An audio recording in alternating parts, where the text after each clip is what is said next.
Most publishers don't struggle with programmatic because of bad technology. They struggle with it because they never decided what programmatic was for. When someone tells me we're thinking about going programmatic, my first reaction isn't to think about SSPs or floors or auctions. It's to ask them, what is the role that you actually want programmatic to play in your business? Because going programmatic isn't just a switch that you flip. It's an operating model. And if you don't choose one deliberately, you are usually going to end up with something accidental. Going programmatic is one of the biggest decisions that a digital publisher can make. And if you don't think through the role of programmatic explicitly up front, then what is usually going to happen is you drift into a model without realizing it. One that can create internal tension, confused price signals, an unhappy sales team, and usually very mixed revenue results. There are also really real costs associated with getting this wrong. You can't just turn on the pipes and expect that the money is going to flow. Ad quality can suffer, the sales team can get undermined, and advertisers can get confused about price and about access. So before you turn anything on, you need to be honest about what do you really believe. Do you believe that your inventory is best protected by direct relationships? Or do you believe that opening up more demand will reveal your true market value? Or do you believe that the right answer sits somewhere in between? And in this video, I want to break down this decision. I'm going to walk through the different ways in which a publisher can choose to go programmatic, not as tactics, but instead as operating models, so that you can recognize the one that you are running today and whether it's the one that you intend to run. So let's start with Model 1, and it's the model that dominated digital media for basically everything up to 2015. And I want to start here because the model is internally consistent. The logic is clean, and in the right context, it still exists today, especially in niche and in premium and in developing environments like digital out of home or audio and podcast. And at the core of this model is a simple belief that inventory creates the most value when it's sold through direct relationships. Programmatic in this world isn't the business, it's insurance. Sales teams have strong relationships with advertisers, they control the access, they protect the pricing, and programmatic largely exists to catch what doesn't get sold directly. And that's the phrase that everybody was using in conferences in that period, 2010 through 2015. They'd use phrases like, don't trade brand dollars for programmatic pennies. And this wasn't because of fear of technology. It was a deliberate choice about how value was created and protected. So let's look at the model. My apologies that this video is going to involve a lot of tables for those of you who are going to be looking at the visuals rather than just listening to the audio. But the reason for that is I wanted to ensure that there were consistent dimensions for comparing across the different models. So let's look at the table. What you are going to see here is that the main belief is that inventory value is best protected through direct relationships and not through the open market competition. The primary objective of programmatic in this model is simply to fill the unsold inventory. It's the idea that something is better than nothing. In this model, what is the role of the direct sales team? The direct sales team is responsible for selling and protecting all premium inventory, is what I wrote here, but in practice, it's essentially all inventory. It's the main way in which the business makes money. The role of programmatic, therefore, is a secondary revenue channel. It's all of the leftover demand. Now, there are challenges with this model that I'm going to get into here shortly, and one of them is the breadth of market exposure. Because you are dealing with a direct sales team, there are only so many advertisers or agencies that they can call on. And so even the biggest sales teams, or most sales teams, are probably only contacting dozens of advertisers. Even the largest premium publishers might be dealing with hundreds or possibly thousands of advertisers. They certainly aren't touching hundreds of thousands of advertisers, which can occur in a programmatic or auction-based environment.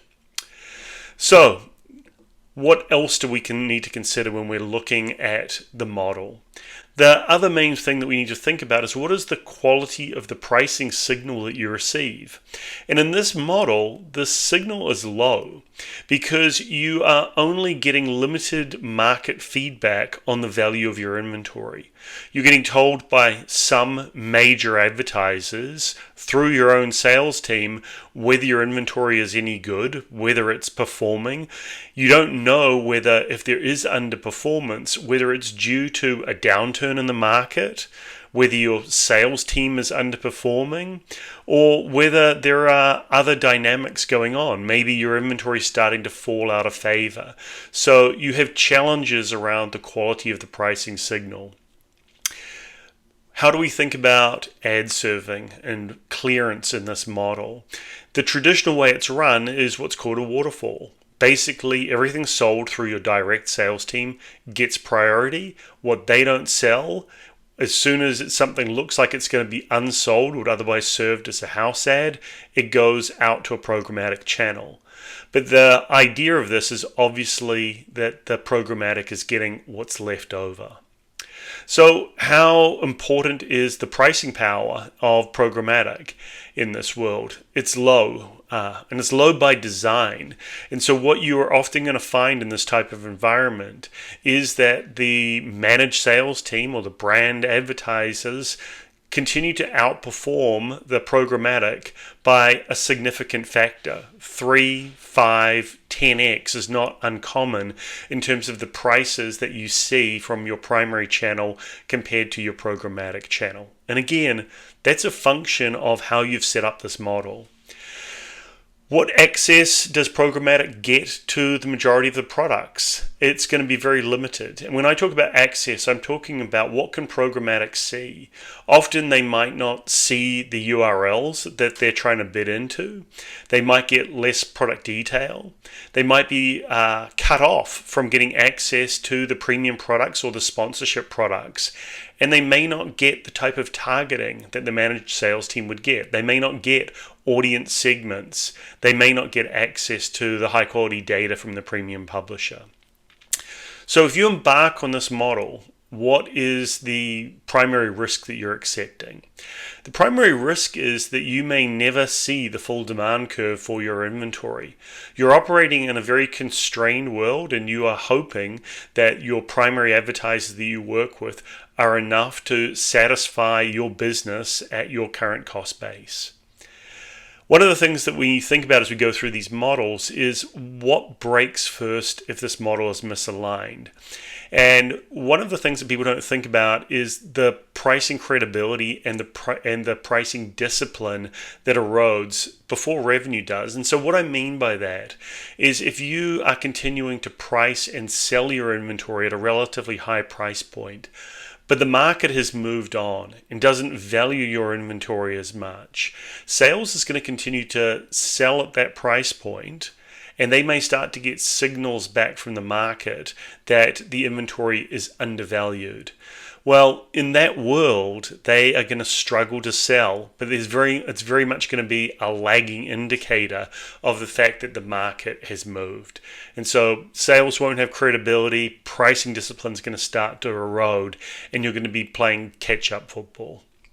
All right, on to the second model. So when we think about the second model, I'm going to go to the opposite end of the spectrum deliberately. And this model starts from a very different belief. The model starts from the belief that the inventory creates the most value when it's exposed to as much demand as possible and the market is allowed to set the price. This was essentially the way Google approached search. It's the way that some of the biggest social media companies approach the display advertising. They are trying to touch hundreds of thousands of different advertisers, including mid-market and very small advertisers. In this world, programmatic isn't a backup plan. It is the business. So instead of protecting inventory through relationships, these companies maximize the value through scale, competition, and continuous market feedback. Sales doesn't disappear in this model, but its role changes considerably.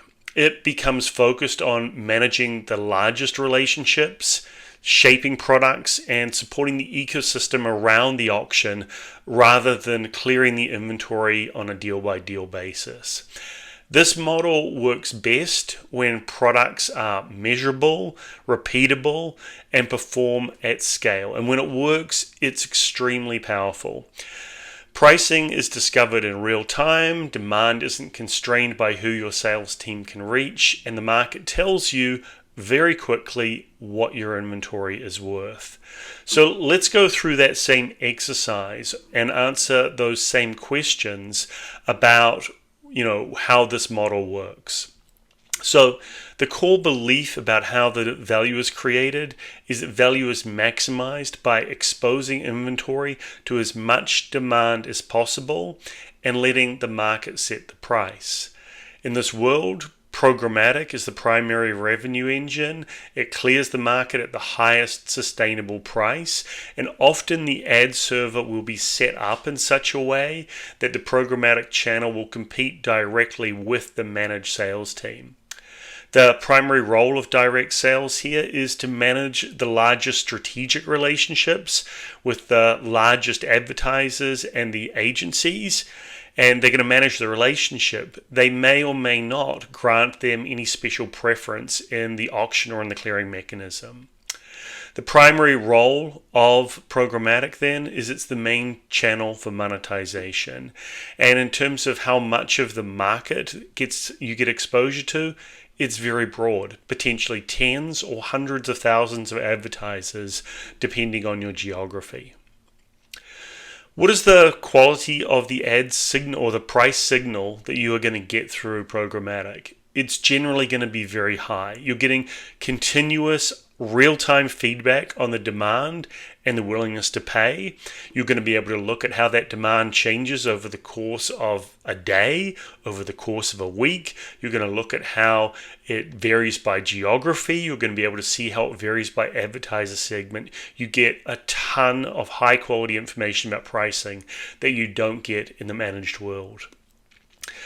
The ad serving and the clearing logic is generally going to be some version of open market auctions with limited exceptions. I say open market, it may be a controlled auction that has some kind of discount factors or multipliers associated with it. There are all sorts of different variations of this, but it's generally going to be some kind of automated clearing mechanism. The pricing power of the programmatic channel is going to be high, driven by the scale and the competition and hopefully the liquidity within that channel. If you think about the access that the programmatic channel is going to get to products, data, and targeting, they're going to get access to everything. It's going to be broad. Most products and targeting are going to be available to the programmatic channel. What is the primary risk that you accept when you go down this path? One is the loss of differentiation once the demand growth or the performance slows. You have less levers. As I say, you are constantly getting feedback on the quality of your inventory. You may start to see that relative to your competition, it's slipping. And there's not a lot you can do through sort of marketing means or sales or business development type behaviors. Everything's been exposed. The market knows the value of the inventory, and you know the value of the inventory, and so you have less levers at your disposal. All right, let's go to the third model now. So, if model 1 and 2 represent the extremes, most publishers actually live somewhere in the middle. And one important thing to say up front is this, that from an operating perspective, it's actually easier to live at the extremes. The rules are cleaner, the decisions are more principled, and the incentives line up much more naturally. You may not be maximizing revenue, but you're clear about what you're optimizing for. The hybrid model exists for a different reason. Sometimes it's intentional, and sometimes it's the result of a series of perfectly reasonable decisions made over time. A company might start in Model 1, built around a strong sales team, and gradually open up to programmatic as they realize that they're leaving money on the table. Or they might aspire to Model 2, a more market-driven approach, but they lack the internal resources or data or technology to run that model end-to-end on their own. So they rely on partners, intermediaries, and partial solutions. And so the result is a hybrid. This model can work, and again, it can work well, but it's the most complex to operate. And it's the one where many of the answers to the questions that I'm going to be walking through start with "it depends." But that is not a flaw, and it doesn't mean that you it does mean that you need a much clearer story around yield management and tighter alignment across teams than most publishers do. So let's look at the table now. What we see is that in this world, your core belief is that value is created by balancing the relationship-led sales team with some market discovery around price. The primary objective of programmatic is to support both the revenue growth and the price signal discovery. The primary role of sales here is to represent the brand, to sell to the largest customers, and to package unique or high-touch products. And again, this happens in a lot of companies where you find that you're constantly launching new products and you need the sales team and market to represent them because programmatic simply hasn't caught up. In this world, the primary role of programmatic is to generate incremental revenue and to provide a market clearing signal. In terms of the market exposure, it's going to depend, and this really does depend. I say moderate here, dozens or hundreds of clients from the direct advertisers and potentially many, many more coming in through programmatic, but they may be coming in through aggregators, so you may not have a sense for how many end advertisers are really seeing your inventory. If you think about the quality of the pricing signal, here it's mixed because you are getting what in some cases could be contradictory signals about the value of your inventory. You may have to look at what you're seeing from programmatic, and it may represent different trends than what you're seeing from your own sales team. So there can be noise and it can be distorted, and it couldn't be a function also of the yield management or the channel management controls that you may need to put in place. The ad serving and clearing logic, it's generally going to be a hybrid, channel management across the direct. You're going to have PMPs or private marketplaces, and you may have some open auction. Again, you've potentially got a lot going on here. The relative pricing power of programmatic, I say here it's variable and depends on how well managed it is, but you are going to find that in some areas programmatic is outperforming your managed sales team, and that's the kind of signal that makes you realize that you need to move things around. Either you need to give your own sales team some products that only they can sell, or you need to change your ad serving priorities. Something's going on, but one of the things you're definitely looking at is how is your managed sales team performing relative to the programmatic channel. The access that the programmatic is going to have to product data and targeting is going to be selective. That is going to be a decision that your yield management or channel management team needs to make strategically as you think about where you are on this journey. The primary risk that you're accepting is partly organizational. You need to ensure that you are balancing trade-offs, because you are going to have incentive misalignment across your organization. You're going to have a salesperson who is constantly clamoring for better products to sell or some preference against programmatic. You're going to have some product and engineering people who think that the world should be all programmatic and that they need to basically just open up everything. And so you need to ensure that you have a group within your organization who is responsible for balancing those trade-offs.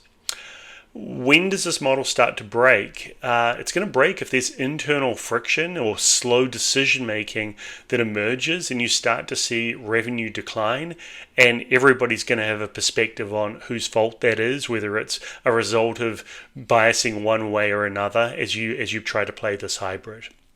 All right, so that's model 3.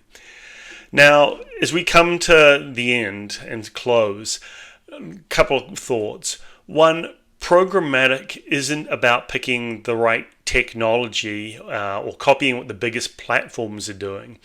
It's about being honest with yourself and with your team about what creates value for your business and what creates value for the customers that you're trying to work with.